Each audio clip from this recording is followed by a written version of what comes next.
2022 সালে 3টা ছবি ছিল, মায়ের মাথায় হিজাব, ছেলের মাথায় টুপি, বাপের মাথায় টুপি। কিন্তু 2024 সালে এটাকে এমনভাবে করা হয়েছে, ছেলের পরনে হাফ প্যান্ট, মেয়ের পরনেও হাফ প্যান্ট।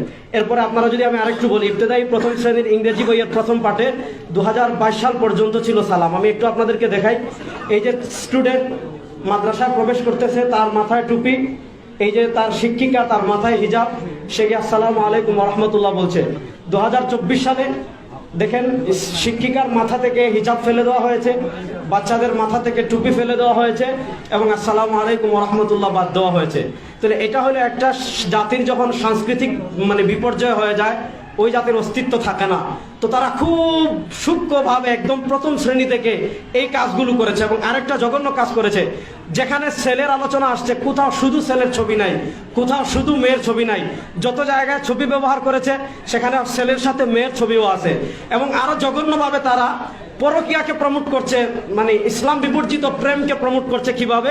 যে তারা গল্প লিখেছে যে তুমি তোমার মাকে চুমু দিতে পারো, নিরাপদ স্পর্শ উদাহরণ দিচ্ছে। তোমার মা তোমাকে চুমু দিতে তোমার আপত্তি থাকার কথা না। তোমার বন্ধু যদি তোমাকে চুমু দিতে তুমি রাজি নাও হো, তবে তার হাত ধরে পার্কে ঘুরে বেড়াতে কোনো আপত্তি থাকার কথা না। এইভাবে তারা যৌনতাকে প্রমোট করেছে। এটা একটা বড় সমস্যা। এর চেয়ে আরো সবচেয়ে বড় সমস্যা যেটা করেছে, আমাদের ইতিহাস তারা বিকৃতি করেছে।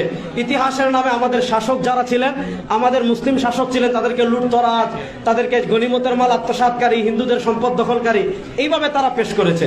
এজন্য আমি আমাদের মুহতারাম নেতৃবৃন্দ যারা আছেন, মজলুম বাংলাদেশের একমাত্র শহীদি কাফেলা হেফাজতে ইসলাম বাংলাদেশের নেতৃবৃন্দের কাছে আমার অনুরোধ এটাই থাকবে যে এই যে শুধু বিবর্তনবাদ বা শুধু ট্রান্সজেন্ডার, এটার উপর আলোকপাত না করে মৌলিক যতগুলো সমস্যা আছে, এটা যদি আমরা তৃণমূলের মানুষের কাছে পৌঁছাতে পারি, আশা করি একটা ফায়দা আসবে। আসসালামু আলাইকুম ওয়া রাহমাতুল্লাহ।